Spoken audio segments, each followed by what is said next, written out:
자, 오늘은 이 시간에는 몇 번째 수업이죠? 예, 6장, 제 6장 운동량과 충돌에 대해서 공부를 하도록 하겠습니다. 앞에서 우리가 그 에너지까지 공부를 했어요. 그러니까 뉴턴 역학이랑 에너지까지 그렇게 공부를 했는데 그런 뉴턴 역학, 그러니까 힘을 이용해서 가속도를 구하고 F = ma를 풀자 하는 거잖아요.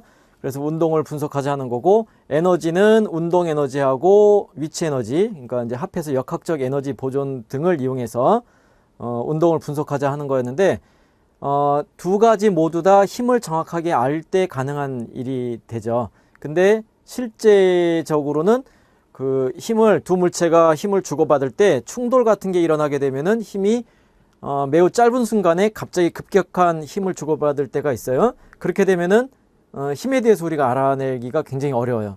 그래서 그런 경우에는 힘을 가지고 구체적인 F = ma를 푸는 것보다 그 힘에 의한 효과를, 전체적인 효과를 우리가 볼 수가 있거든요. 그런 의미에서 운동량을 정하고 충격량을 정하게 됩니다.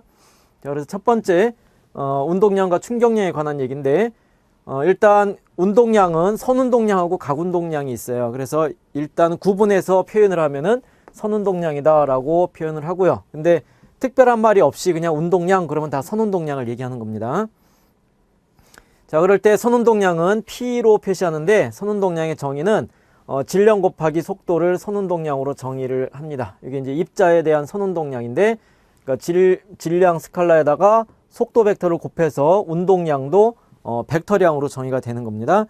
근데 이제 요 운동량이 갖는 의미가 뭐냐? 말 그대로 운동의 크기를 표시하자, 그런 의미예요. 그래서 질량 곱하기 속도인데, 그럼 운동의 크기가 뭐냐? 운동에 대해서 우리가 얘기할 수 있는 건 보통 운동 상태, 그러면 빠르기, 속도를 가지고 운동 상태를 얘기할 수가 있죠. 근데 그런 운동 상태를 변화시키려고 할 때, 그죠? 그러니까 빠르기만 가지고 얘기할 게 아니고, 그런 빠르기를 변화시키려고 그러면 F = ma의 관계를 우리가 아니까, 이 관계에서 보면은 이러한 가속도가 생기는 게 운동 상태의 변화가 되는데, 이때 질량에 따라서도 운동 상태의 변화가 다르게 나타나는 거죠. 그래서 운동의 크기 자체를 표시할 때는 질량의 크기도 포함이 돼야겠다 해서 운동량을 질량 곱하기 속도로 정의했다, 그렇게 이해하면 돼요.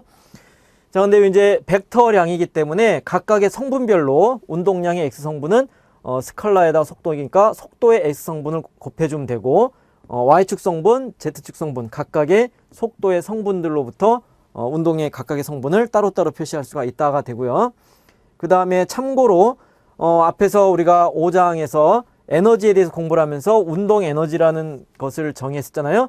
그때 운동 에너지의 크기는 그러니까 움직이는 질량 m짜리 물체가 속도 v로 움직일 때 어떤 일을 할 수 있는 운동 상태에 대응하는 에너지, 그 값이 2분의 1 mv제곱으로 정의가 됐었는데, 요 값을 이제 운동량으로 바꿔서 표시를 해보면 mv가 운동량이니까 분자 분모에다가 m을 곱해서, 그럼 m제곱 v제곱해서 p제곱으로 표시할 수가 있죠. 그죠? 그래서 일단 운동량하고 그 운동 에너지의 관계를 이렇게 쓸 수 있는데, 요 관계는 나중에 충돌을 풀 때 이런 표현이 유용해요. 그리고 고전적일 때는 사실 이걸로 다 푸는 게 뭐 큰 문제는 없는데, 그 현대물리로 들어가서 입자들의 충돌을 얘기할 때는 운동량으로 표시하는 게 조금 더 쉬운 경우가 많아요. 그래서 운동량하고 운동 에너지 관계를 잘 기억을 해두도록 하고요.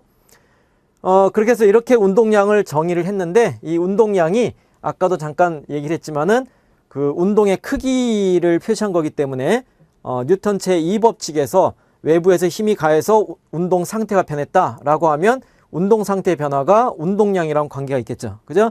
그래서 엄밀하게 말하면 뉴턴 제2법칙이 F = ma의 형태가 아니라, 요게 뉴턴 제2법칙으로 알고 있지만은 실제 뉴턴 제2법칙은 운동량하고 힘하고 시간에 대해서, 그러니까 운동량의 변화량에 관해서 요것이 원래 뉴턴 제2법칙의 시작점이에요.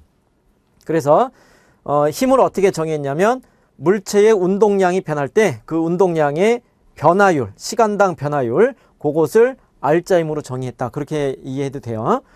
그러니까 가속도만이 아니고 운동량의 변화 자체, 그러니까 속도 변화만이 아니라 운동량의 변화 자체에 대해서 뉴턴 제2법칙이 정의가 됐다, 그렇게 이해하면 되고요.